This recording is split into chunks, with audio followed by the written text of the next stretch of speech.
problemas que hay en ese país. Vamos a conversar ahora con Gustavo Pedraza, que es un analista, especialista en administración pública, ex candidato a la vicepresidencia con el expresidente Carlos Mesa. Gracias por haber aceptado la invitación.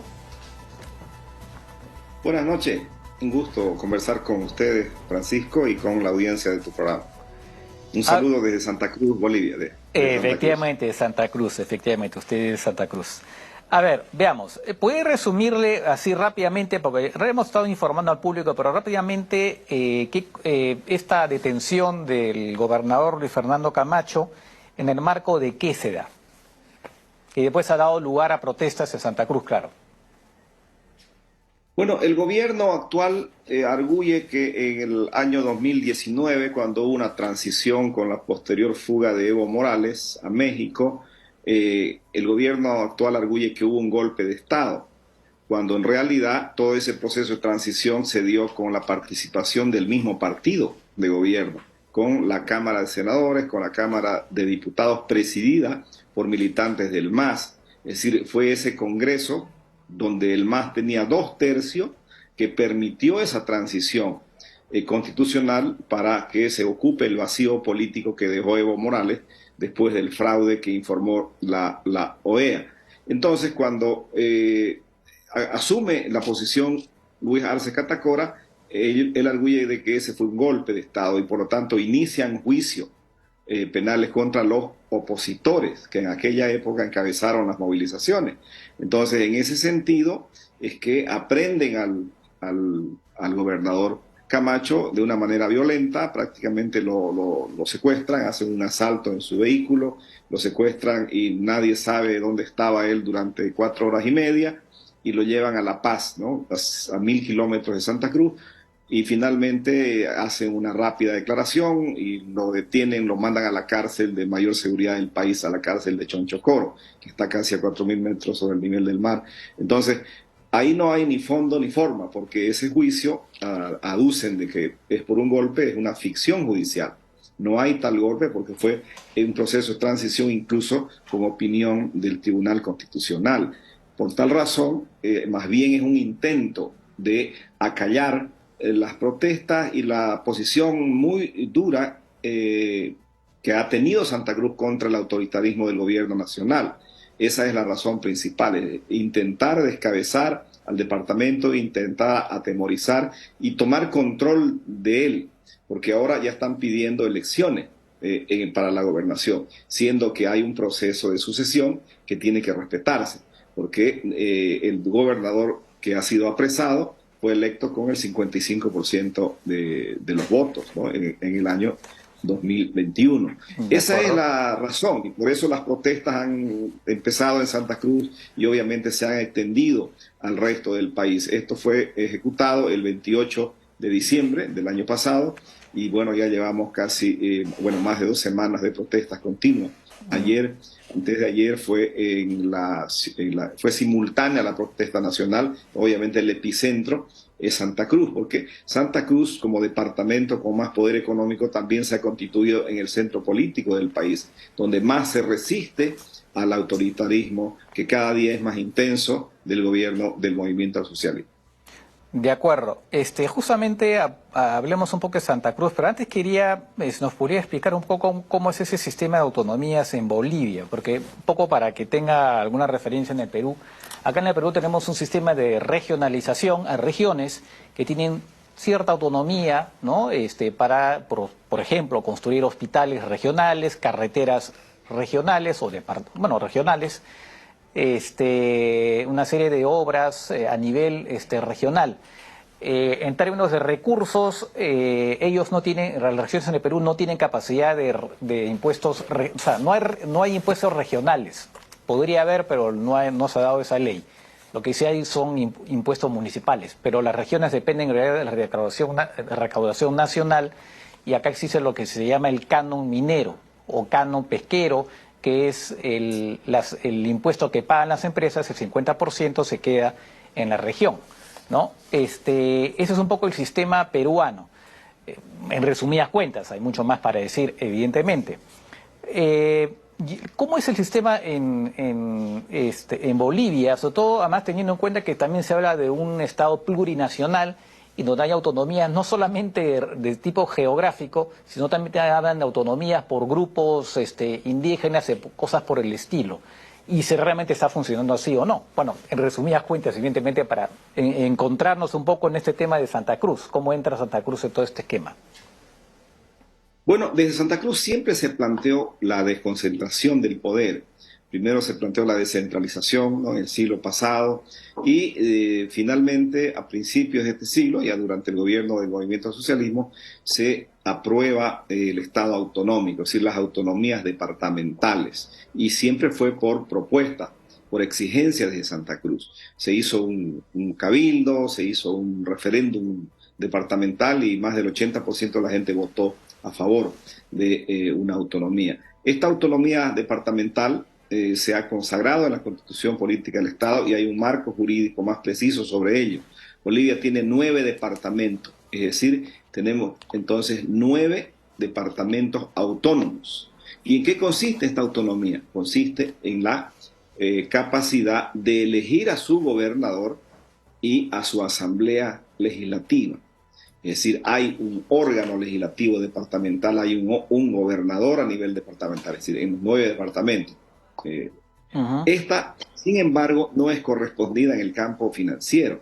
Si bien hay una autonomía en el campo de la gestión del poder departamental, es decir, el control de los recursos económicos en gran parte están en manos del gobierno central, porque los autoritarismos no sueltan dinero, ¿no?, los concentran. Justamente sobre eso quería preguntarle de manera específica, ¿hay impuestos específicamente departamental? O sea, ¿el departamento puede crear impuestos y cobrar impuestos o todo el dinero que tiene es traspasado del gobierno central? Puede, pero mínimo, ¿no? Por ejemplo, sobre aeronaves pequeñas, ¿no?, sobre lancha, pequeñísimas cosas, ¿no? Ya. Y lo más importante es la regalía de hidrocarburos, las regalías petroleras, ¿no? Ya. Que a nivel departamental son el 11%, ¿no?, del total que se extrae del departamento, donde se le llama el departamento productor. Ya. Entonces, ese es el recurso mayor. Y obviamente la coparticipación, hay una fórmula, ¿no? Todos los municipios y todas las gobernaciones reciben un porcentaje de la coparticipación, es decir, de todos los impuestos recaudados a nivel nacional, se hace un factor divisorio, es decir, ¿cuántos habitantes tiene Santa Cruz? Tiene 3 millones. Bueno, entonces se recaudó tanto este año, se divide entre los 3 millones, se divide entre los 11 millones, ¿no? Y Santa Cruz tiene 3, bueno, será quien más reciba porque es el departamento más poblado, ¿no? Es una fórmula interesante. Sin embargo, pese a todo ese mecanismo formal de distribución de riqueza del dinero público, el gobierno concentra el 87% de los recursos públicos. Interesante. Eso que está diciendo es bien interesante. El 87%, porque estaba viendo en Argentina, donde también se habla de coparticipación, ahí se dice que por lo menos el 35-36% tiene que ser entregado a las provincias. Bueno, ahí hay un sistema federal, ¿no? A las provincias. Sí, claro. En caso de Bolivia es mucho menor, entonces está hablando del solamente el 13% que se va a los departamentos, nada más.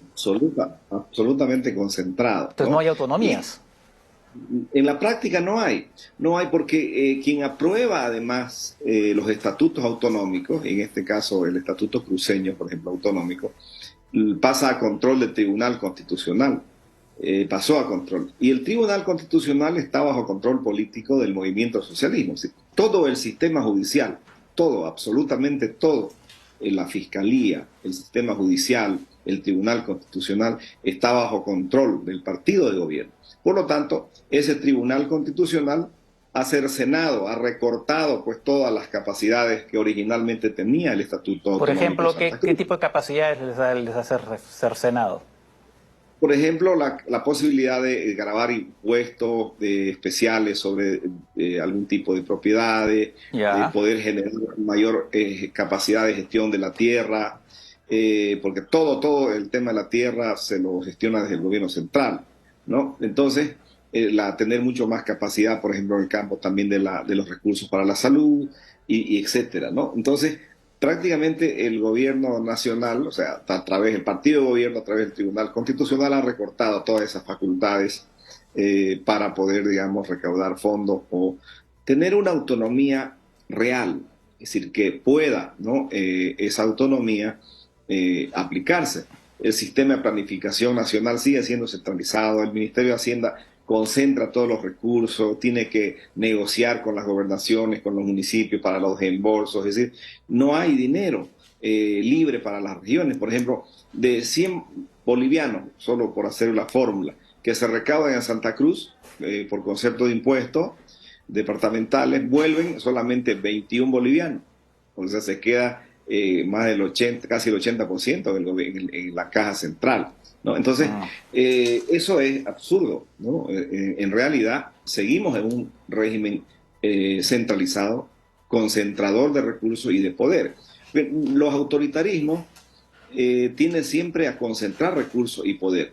La desconcentración del poder es pues enemiga de un modelo autoritario de gobierno, de los populismos generalmente. Así que mientras más poder y más recursos concentra el populismo, mejor todavía para reproducirse en el futuro, ¿no? Para reproducir su poder. Ahora, Santa Cruz propone un sistema federal, aparentemente, no es una de las propuestas.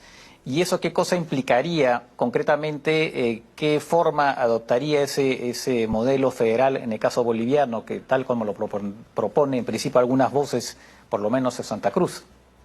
Sí, hemos dicho, Santa Cruz es el único territorio que le ha puesto freno al autoritarismo del MAS. Es decir, desde aquí, hace 17 años, se está resistiendo. Y Santa Cruz es el departamento más importante de economía y más importante el campo de la política. Bolivia no puede existir sin Santa Cruz. El gobierno no puede tener gobernabilidad sin Santa Cruz. Es más importante en el campo de la política, sin embargo el gobierno central está en La Paz. La sede. La sede claro. De gobierno está en La Paz. Pero todos los hechos políticos que se han dado en los últimos 5 o 6 años emergen de lo que se hace o no se hace en Santa Cruz. Todos los estudiosos, los politólogos reconocen esa nueva centralidad cruceña, el campo de la política, digamos, ¿no? Antes éramos solo el centro económico, pero ahora somos el centro de la política. ¿Por qué? Porque Santa Cruz es la expresión más concentrada de lo boliviano, de los bolivianos, de Bolivia, porque aquí hay migrantes de todos los departamentos del país y la ciudad capital está arriba de los 2 millones.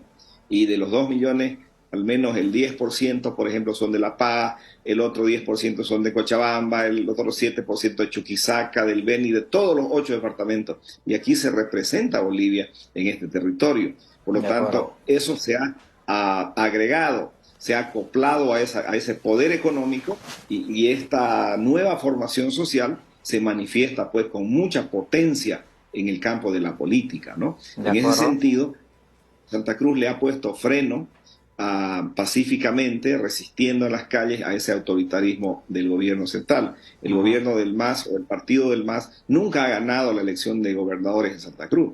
Aunque y nunca ha ganado la alcaldía, ¿no? No ha ganado la alcaldía no, tampoco la alcaldía, sí, efectivamente, tampoco la alcaldía, así es. Ahora, justamente, pero hay mayor presencia del MAS ahora. En relación con eso quería preguntarle, se habla mucho de los interculturales. ¿Puede explicarle al público qué significa eso? ¿Quiénes son los interculturales? Los interculturales son los migrantes quechuas o aymaras que vienen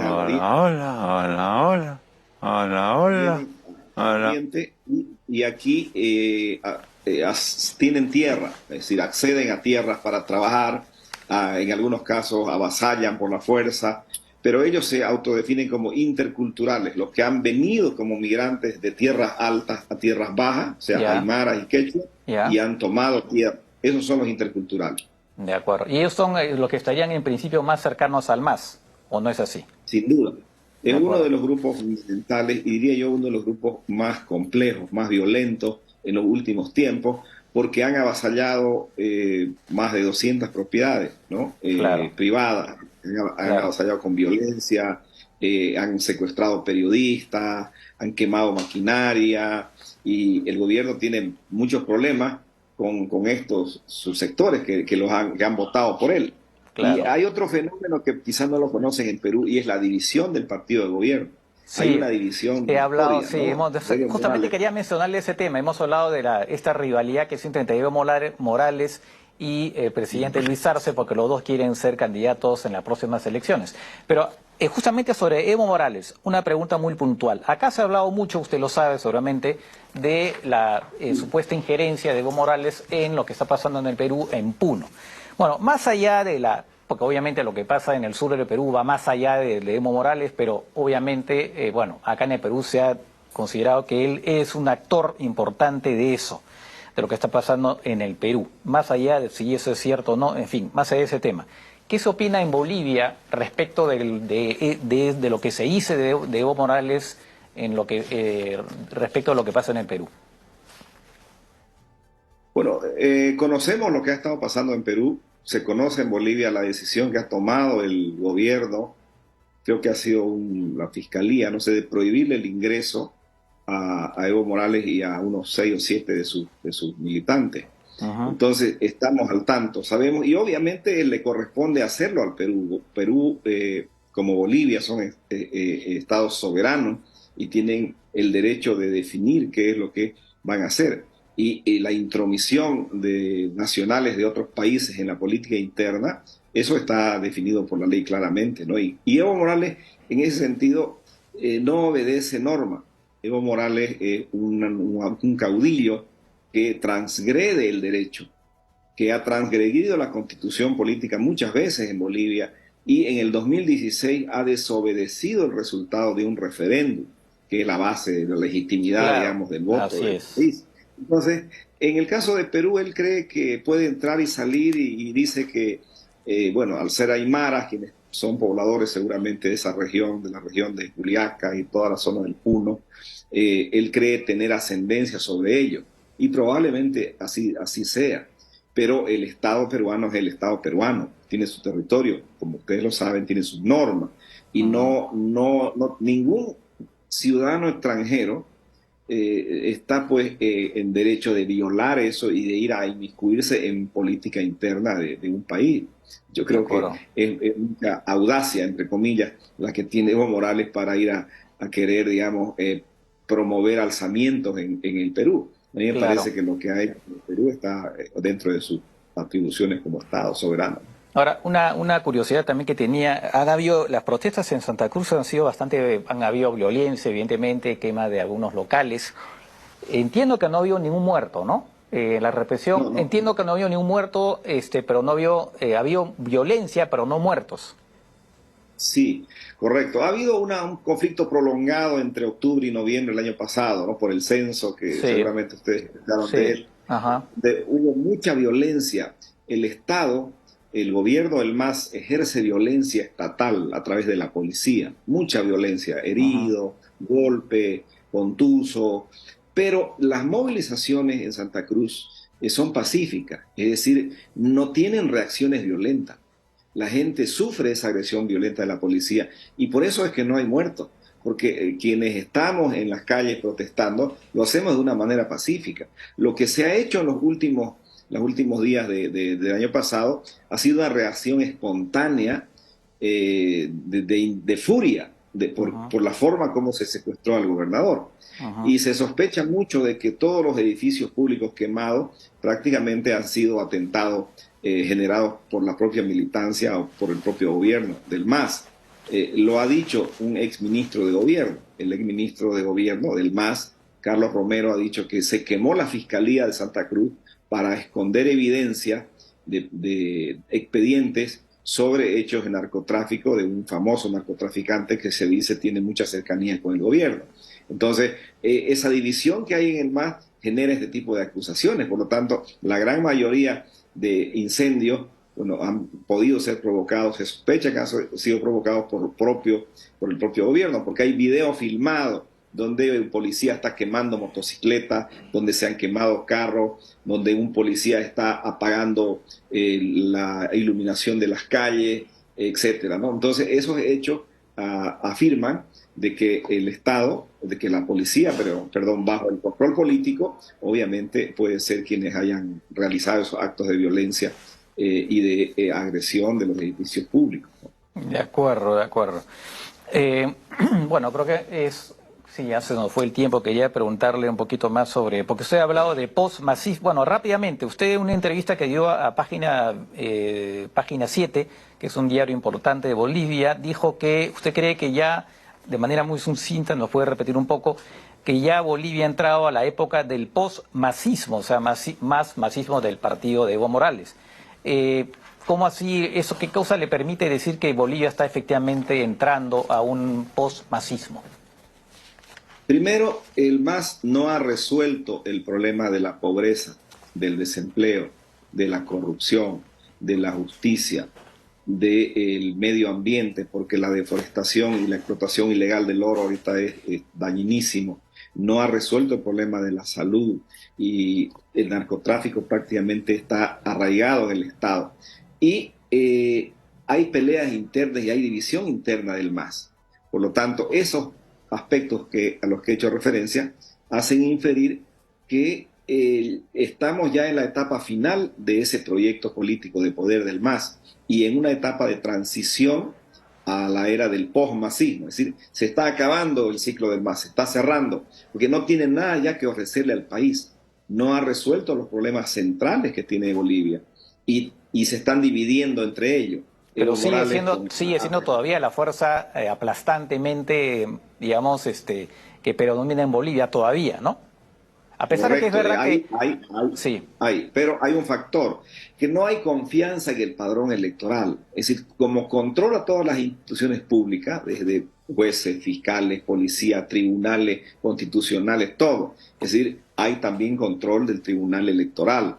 Y ese padrón sospechoso de que no es un padrón limpio, ¿no? Por lo tanto, hay que depurar ese padrón para que podamos decir, bueno, estamos en condiciones, vamos a elecciones en condiciones transparentes y que no sea manipulado esto por el partido de gobierno.